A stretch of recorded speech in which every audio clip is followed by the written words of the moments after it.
Amén. Vamos a seguir revisando el pasaje que les di hace un rato atrás ahí en Romanos capítulo 14, versículos 5 y 6, con respecto a hacer diferencia de un día y de otro, con respecto a los débiles en la fe, en otros sucesivos estudios. Pero quiero que vayamos a otro pasaje ahora en Filipenses capítulo 2. Filipenses capítulo 2, versículos 12 y 13.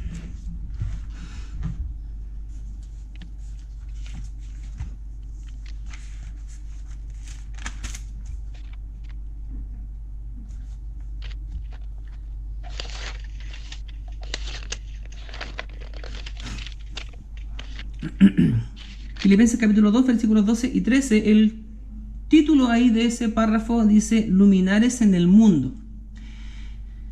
¿Y se acuerda el ejercicio que les di, o la tarea que les di durante la tarde? Les puse una idea, ¿cierto? Y también les puse ahí para hacer un poco más gráfico el desfile este del el tambor mayor que iba con la guaripola del happening. ¿Y por qué lo puse? El ejercicio era, si creo que todo desde... no sé si alguno será extranjero o advenedizo de acá, que tal vez no haya asistido jamás nunca de la vida a un desfile en la Plaza de Armas. Creo que todos vimos algún desfile ahí en la Plaza de Armas o participamos de algún desfile, ¿sí o no? Muchos de ustedes creo que participaron ahí en los desfiles, ya sea que la Pati Sala me dice sí, porque como fueron con la hermana Eudorcia también, ¿cierto? O algunos más aquí, profesores de colegio, los profes mandados a hacer para ir a desfilar y tenían que también agarrar un par de cabros chicos de buena facha, ¿cierto? Que si quisieran capear un poco de clases para ir a los ensayos de desfile. Ensayo de desfile, ¿pero qué es eso? Bueno, había que ensayar para desfilar, ¿cierto? La presentación y todo lo demás. Y iban los cursos mayores adelante y al final iban los porotos chicos, ¿cierto?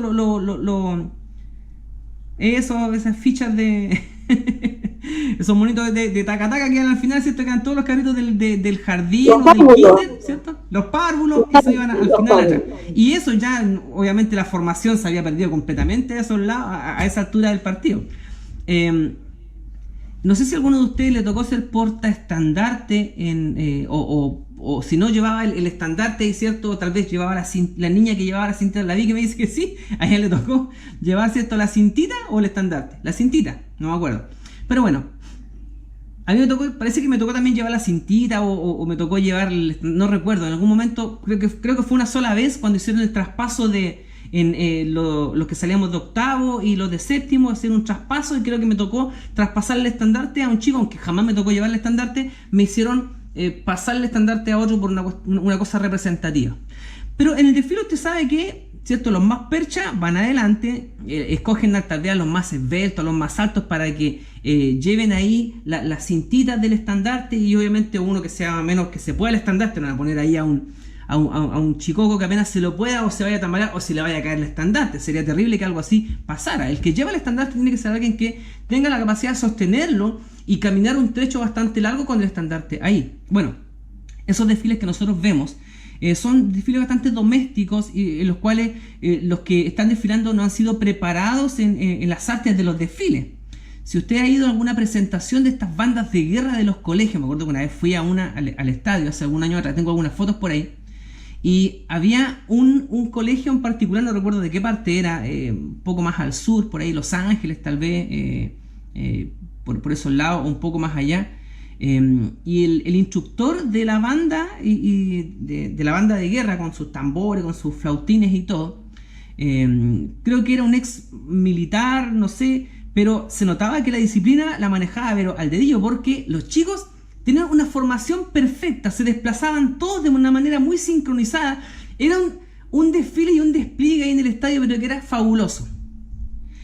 Habían otras bandas en las cuales se notaba que tal vez la mano o no era muy firme o los cabros hacían lo que querían y había puro peluce. Había de todo. Pero yo lo hacía un poco que usted reflexionara en esa parte y la pregunta del millón iba a insertar en el ejercicio que le mandé por WhatsApp. Decía, ¿qué lugar está ocupando usted ahí en ese desfile ficticio que inventamos? No es un desfile real. Si nos imagináramos un desfile, ya desfila ahora frente a ustedes la Iglesia Bautista Bellavista con su portaestandarte y a usted, ponga ahí usted qué hermano pondría con el estandarte ahí, ¿cierto? Sujetándolo, o tal vez dice, no, yo hermano, yo sería el que iría con el estandarte ahí al principio. Así que resérvemelo a mí, yo llevo el estandarte. Puede que alguno diga eso.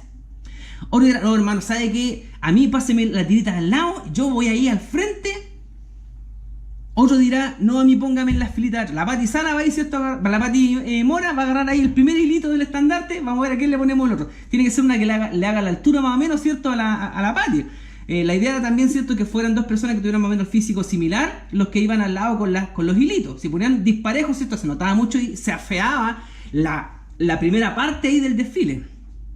Por lo tanto, quienes preparaban el desfile, quienes ponían, perdónenme el concepto, a todos los monos ahí, ¿cierto? Ordenaditos para que se vieran bonitos, había que cumplir estos requisitos, ¿cierto? Una presentación impecable, el uniforme bien planchado, bien arreglado, el doblez del pantalón, el zapato bien lustrado, la corbata en su lugar, la camisa impecable, el pelo bien cortado, no iba a ir un chascón, ¿cierto? Ahí en primera fila porque eso no se va a permitir, todos con su pelito cortado, había cierta disciplina. Entonces, en este ejercicio, hermanos, de pensar un poco, ¿quiénes son los que ocupan las primeras filas en el desfile? ¿Y quiénes son también los que están más rezagados al final atrás? Tal vez el profe que organizaba ahí, ¿cierto? Si habían 20 chicos de octavo básico o de cuarto medio, dependiendo del desfile que iba a ser, ¿cierto? A los más pelusas, el profe, ¿qué es lo que iba a decir?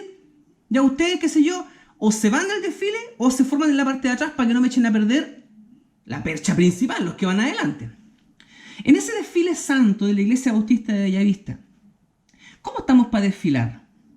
¿Cómo está mi corazón? ¿Cómo está usted? ¿Cómo está su presentación personal? Y obviamente no me refiero a la parte física, sino a la parte espiritual. ¿Es usted de aquellos hermanos que van más rezagados atrás? Que van perdiendo el paso. Cuando uno perdía el paso van todos, ¿cierto? Izquierda, derecha, izquierda, derecha, izquierda. Y cuando uno perdía el paso hacía como un jueguito para poder cuadrar con el paso. Y a veces uno cuadraba nunca, tiene que ir haciendo ahí con la patita para ir agarrando el paso, ¿cierto? Y encontrarle el paso al otro. El que no está acostumbrado le va a costar llevar el paso. Todos esos conceptos, hermanos, que giran en torno a un desfile, no me voy a poder alargar mucho acá, tenía que ver un poco con este ejercicio mental y espiritual que podíamos hacer también. Llevamos el estandarte de Cristo, estamos todos parejitos ahí en primera fila. Tiene que decidir el pastor diciendo, uy, no hallo a quién poner adelante porque todos califican. O al pastor le costará mucho encontrar algunos hermanos que representen bien el nombre de Cristo y los pongan ahí en primera fila. Y tal vez diga al pastor, mire hermano, ¿sabe qué? Vamos a dejar todo afuera porque la verdad es que no cumple el requisito, hermano, porque tal vez su camisa, al parecer, no se ha preocupado mucho de su camisa, o el nudo de su corbata está corrido. Hermano, y por más que le hemos sugerido que arregle el nudo de su corbata, usted aún todavía no logra hacerlo. Hermano, necesita mucha ayuda todavía. O no sigues bien el paso. O cuando decimos izquierda, derecha, dejando fuera lo político. Estoy diciendo solamente izquierda, derecha para el tema de los pasos. No se me vaya por otro lado.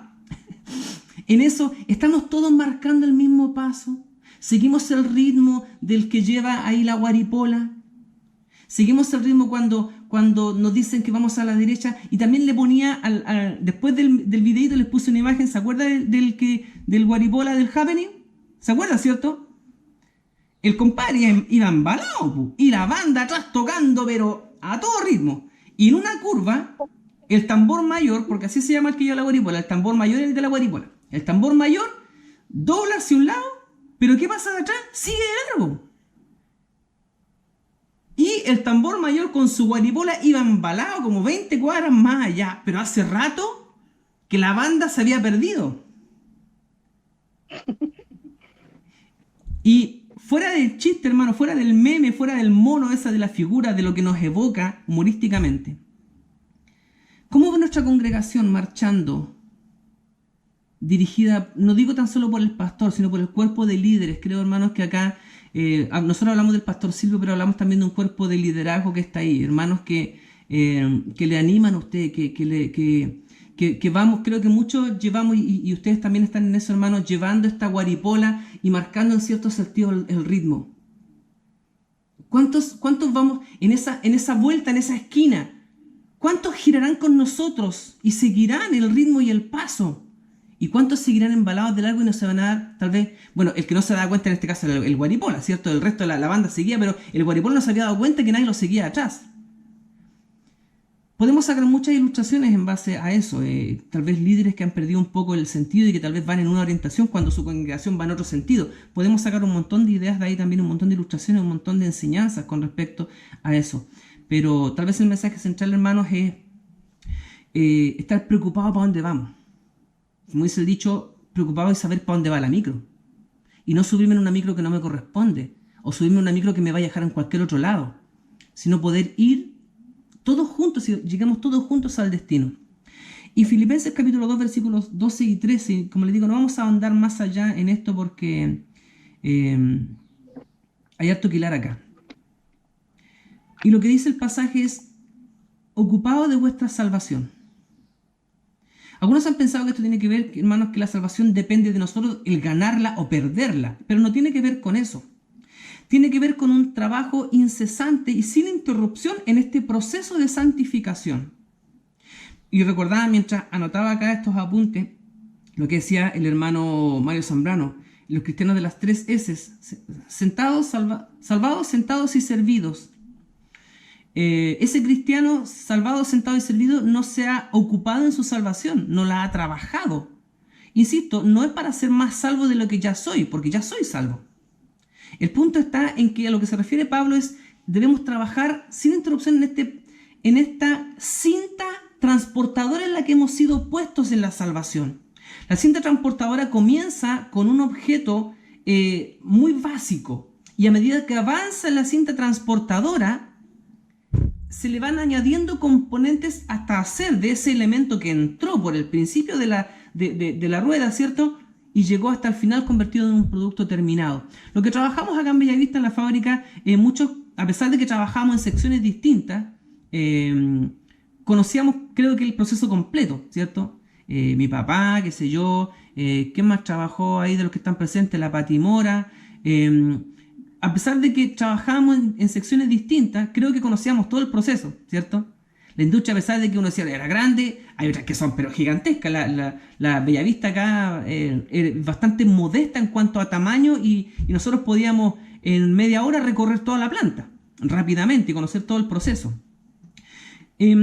Pero podríamos decir en términos textiles, Dios no nos salvó para quedarnos como la lana recién esquilada de la oveja.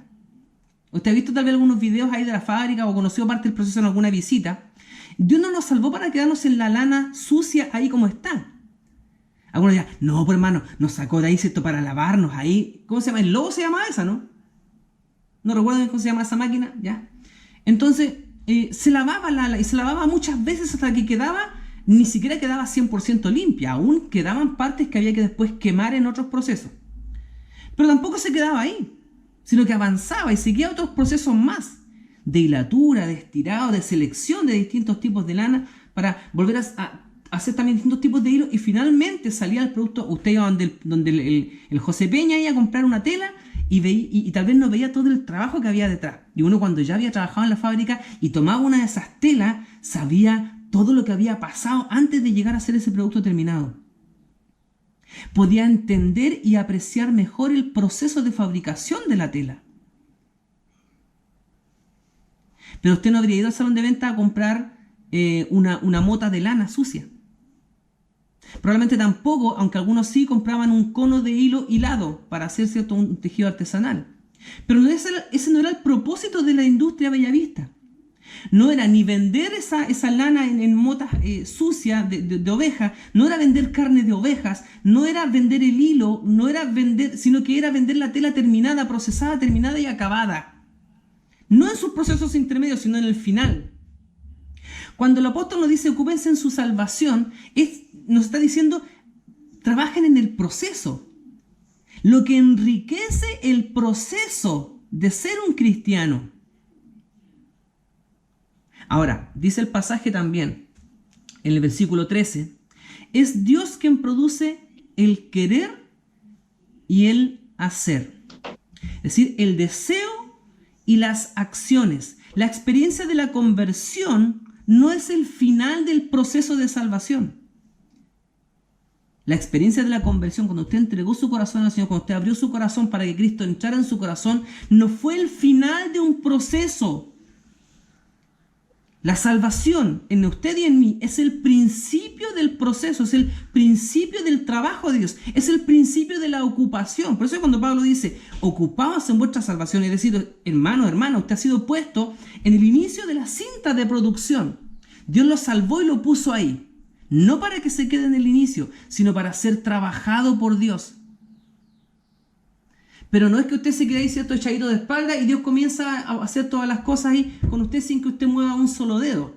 Por eso es que Pablo dice, ocúpense ustedes en vuestra salvación. Indica que es un proceso en el cual usted y yo estamos involucrados. Dios produce el querer y el hacer, pero usted y yo estamos involucrados de manera activa. La lana es una materia, estuvo viva en algún momento, ¿cierto?, pero pasa por un proceso y donde otras manos intervienen y la lana se queda ahí tranquilita hasta que sale, ¿cierto?, en el salón de ventas expuesta con una boleta de un precio.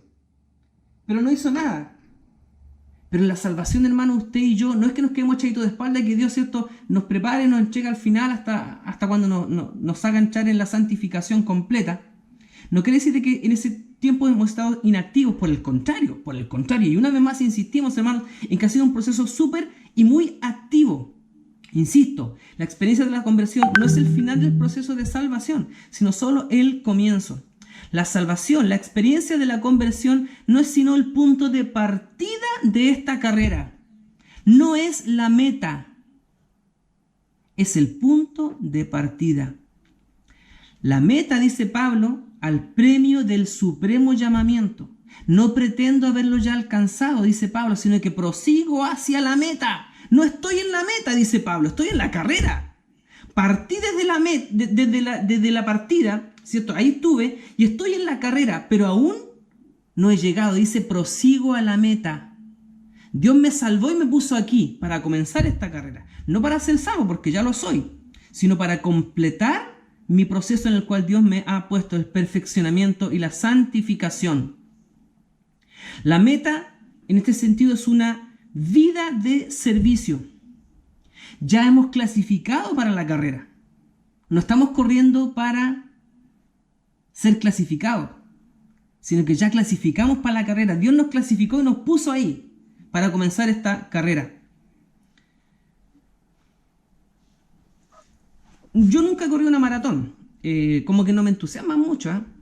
En una de esas, si me entusiasmo alguna vez, voy a correr. Y también las maratones generalmente eran los domingos en la mañana. Y yo los domingos en la mañana no iba a faltar al culto para estar en una maratón. Entonces me complicaba mucho el hacerlo. Así tal vez nunca me entusiasmaron por lo mismo, tal vez por los horarios en los cuales se hacían. Pero si yo me hubiese inscrito en una maratón, mi intención obviamente no iba a ser llegar primero. Porque habían otros, no sé, me ponen al lado ¿cuánto se llama uno que siempre anda corriendo por aquí en la costanera? Papá, el Pichicho le decían, ¿no? Uno que era de la fábrica, parece que trabajaba ahí en mantención contigo también. Uno flaquito, bajito, y pasaba, pero el tipo todos los días. Y otro caballero también que siempre anda, uno de bigote, que anda con un polerón, con un gorro así, y siempre anda así, que uno lo ve corriendo por acá por Vivista. Hace tiempo que no lo veo. Pero entrenan, y probablemente su intención es participar en la maratón, pero tal vez su intención no es ganar. Si yo me hubiese inscrito en una maratón, mi intención probablemente no iba a ser ganar. ¿De dónde iba a llegar primero? Tal vez ni siquiera entre los 10 primeros.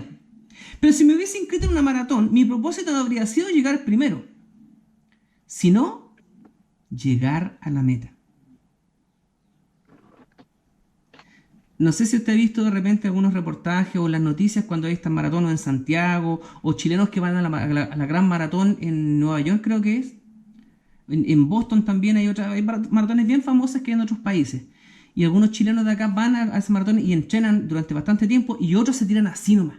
Aquí en Chile también pasa, hacen una maratón y algunos entrenan con meses de anticipación, se están preparando para la maratón y no quedar marcando. Porque también es un desafío personal. Su intención no es llegar primero, sino tal vez superar su meta del año anterior, o como una meta personal, si yo quiero correr una maratón alguna vez en mi vida, hacerlo. No importa que no llegue primero.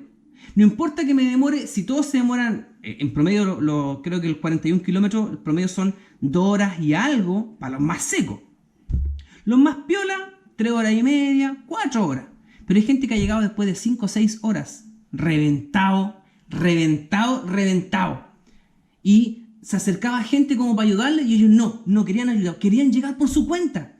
Querían, a pesar de que la maratón había terminado hace 8 horas y habían sacado, ¿cierto?, la cosa que está en la entrada, y se habían ido los sponsors y todas las marcas, ¿cierto?, que ofrecían sus agüitas, su publicidad, ya todos se habían ido. Pero nos faltaba el perico y estaba ahí el periodista esperando que llegara el último perico, el más reventado, y le hacían una nota. Hay una nota que se le hacían a los que llegaban primero, pero también el periodista estaba ahí esperando la noticia, quién era el último perico que llegaba en la maratón, ya con la lengua afuera, reventado, pero para decir, lo logró. Para decir, se inscribió y llegó hasta el final. No se rindió, siguió adelante, fue fiel a lo que se había propuesto. Llegar a la meta.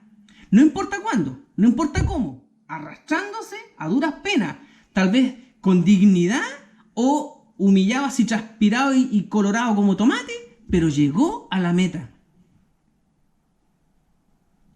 Hermanos, estamos en esta carrera. Estamos inscritos por el Señor en esta tremenda maratón. Algunos llegarán, ¿cierto?, frescos como una lechuga, probablemente. Otros llegarán muy reventados. ¿Qué hace la diferencia entre uno y otro? Preparación, dedicación, entrenamiento, alimentación, hidratación, prudencia,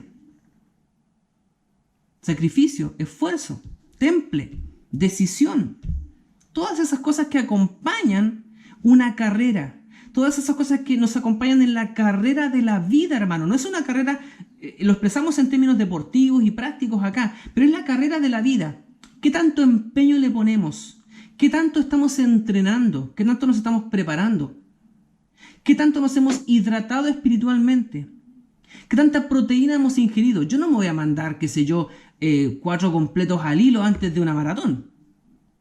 La alimentación es abundante, tienen que comer, creo, no sé si mucha pasta o proteína, no sé, pero porque van a quemar mucho en esas 2 horas. Quemar mucho. Tienen que alimentarse, pero no mandarse un par de completos porque no es la alimentación adecuada.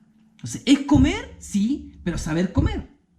Todos esos conceptos, hermanos, surgen cuando uno está inserto en esta carrera. Y habrán creyentes que se alimenten de mala manera. Hay creyentes que se van a deshidratar a mitad de camino. Hay creyentes que van a correr con la lengua afuera. Hay creyentes que van a correr con dignidad. Hay creyentes que nos van a tal vez agarrar en la partida, ya nos dejaron 10 cuadras atrás. Y otros creyentes que van a paso constante. Todas esas figuras, hermanos, que surgen en una carrera, creo que la podemos aplicar también a la vida espiritual. Ocuparnos en nuestra salvación. Hemos sido salvados, pero en este proceso de salvación y santificación, hermanos, aprendemos a hidratarnos, a correr a un ritmo prudente, ordenado y controlado también. A que nuestras pulsaciones sean las correctas, a que nuestra alimentación sea la correcta, a que nuestros trayectos, nuestras zancadas, nuestros pasos sean también prudentes, a que nuestro calzado sea el apropiado, a que nuestra vestimenta sea la adecuada, a que nuestra protección, si no es un bloqueador o un jockey o unas gafas, nos van a ayudar a todas esas cosas, hermano. No, como dice el apóstol Pablo, no es como correr así a la buena de Dios nomás, como a la aventura, dice. No es correr a tonterías locas. Usted verá, hermano, en las maratones, y con esto concluyo, que hay gente que va a las maratones a payasear.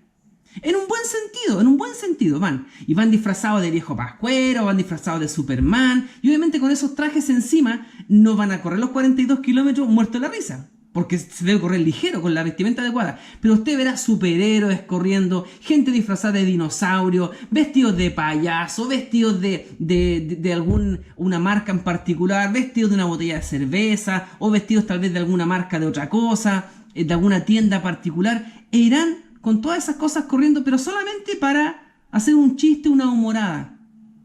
Hermanos, no estamos en esta carrera como una humorada. No estamos en esta carrera de chiste.